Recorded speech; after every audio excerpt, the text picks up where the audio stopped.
back on the Jim Bohannon Show. I'm guest host Dimitri Vassilaris. Phone number is 1-866-50-JIMBO. That's 1-866-505-4626. My very special guest, Dr. Ron Paul, congressman from Texas, the man who truly does know the value of a dollar. So, Dr. Paul, help me understand something before we take calls from the listening audience here. Why are so many Americans so concerned about the $165 or so million in bonuses to AIG, and yet not that concerned about the $170 billion or so in bailout money and counting to AIG? Help me understand that. Well, I think it's the fact that they can visualize the bonuses. They can't quite visualize billions of dollars or trillions of dollars, and they can hone in on that, and they see how corrupting it is, and it's easy to to understand this. The $170 billion, the media didn't talk a whole lot about it, and they let it go by. I think if a rational person understood it, they would say, oh, yeah, that's much worse, and if we wouldn't have allotted and appropriated that $170 billion, actually it was more than that, then none of this would have happened. But I just think it's sort of it's easier to do it, and they can scapegoat somebody. And it is important. You can't say, "Oh, it's no big deal," but $165 million is a big deal.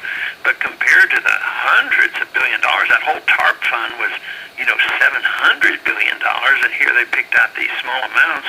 Of course, the thing that bothered me was they wanted to fix the problem by just further undermining the Constitution and targeting a tax deal on this, which was a bad precedent to establish. It would have been much better if we just never appropriated that money in the first place. Let's go to the callers. Let's first start with Richard in Trumbull, Connecticut. You're on the Jim Bohannon Show. How are you, Richard? I'm fine, Dimitri and Ron Paul. It's good to hear you tonight. Thank you. I've had accounting, and I can't understand why the General Accounting Office doesn't audit the books before they have a plan in action.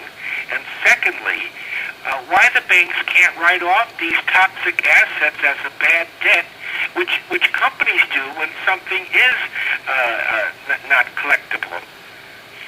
One thing, they could write them off, but then they say they would be undercapitalized, and then they can't make any loans, which is probably true.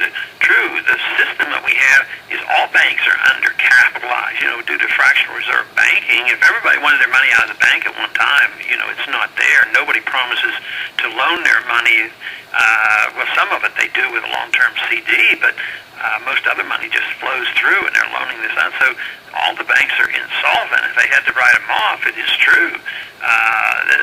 This makes the point that the whole system is fraudulent, and that's why I've always argued that we have to revise that system. But nevertheless, I would agree that they should be written off and get back, and everybody should go back to work just as an individual. If they have no money in the bank and they have too many loans, they have to either work it out in bankruptcy court, or they have to decide, I'm going to pay so much out, but I have to get 2 jobs, and I have to quit spending, and I have to start saving. But a country never does that. They just print more money and compounds the problem. Let's go to Charlottesville, Virginia. Alan, you're on the Jim Bohannon Show. Dr. Paul, hey, thanks so much for standing up for Americans like you do. I have a question for you about how backing the dollar with gold, which is a commodity that obviously fluctuates with supply and demand, how would that strengthen the dollar? And I would just love to hear you explain that in simple terms to me. Well, it would restrict the Federal Reserve from printing money out of thin air. The best thing to do is look at some of the economic charts from 1971 on. Although the Fed came into existence in 1913 and they systematically undermined the linkage to gold, the final link was removed in 1971 when the Bretton Woods broke down. And you see this massive explosion of the money supply and debt and the size of government and CPI increases. So it's very, very dramatic what happened after there were no restraints at all placed on the Federal Reserve in printing money, because when they are given license to print money, which is literally counterfeiting, they do it. And everybody's happy in the early stages because the politicians get the vote and they don't have to be responsible. The people who like welfare, they love it. The people who like to fight wars overseas and have an empire, they love it. but it all comes to an end. Gold restrains it. Gold restrains government power. And the fact that gold does, is you're right, gold does fluctuate in value due to supply and demand. If all of a sudden there was a discovery, which is essentially not possible, if there was a discovery enough gold, yes, you could have a gold inflation. But no, just as long as you have free market pricing, the prices of goods and services would adjust, and the value of the gold would adjust.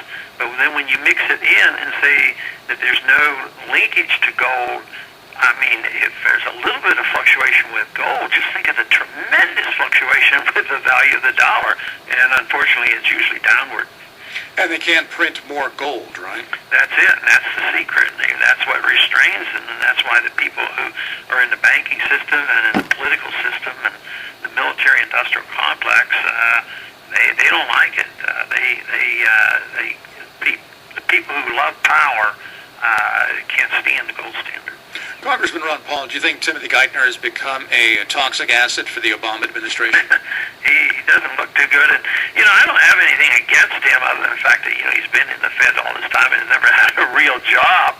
But, I think anything that disrupts what they're doing, I think is a benefit to the American people. So when people say, oh, he ought to be fired and this sort of thing, that really doesn't hurt us. I'm not the kind that goes out and says that because I'll put somebody else in that is just as bad. But no, he hasn't done a great service. But it's a system. I mean, this is not an easy problem for the money managers and the central economic planners to solve. Why isn't it? I mean, why not just say, look, let the free market decide, like it does with the local hot dog stand and any other business. It does seem to be a very simple solution. It will be painful, but aren't we just delaying the inevitable anyway? Oh, yes, it is. But then the guys that run the show won't be bailed out.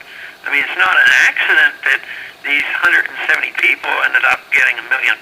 So symbolically, this is a big deal because then when they check into it and find out, it must be those rich Republicans that protected that.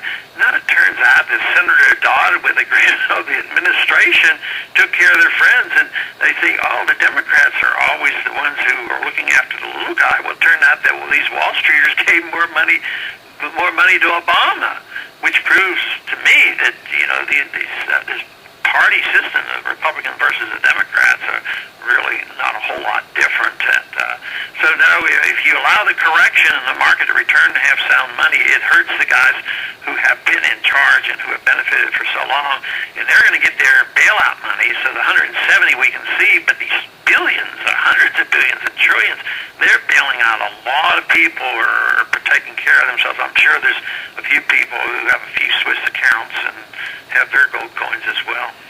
Unbelievable. Pretty soon we'll be finding out their names. Yeah, that's good. I cannot wait. I cannot wait to get that list. I tell you. Dr. Bob, we're almost out of time. Always a privilege to talk with you.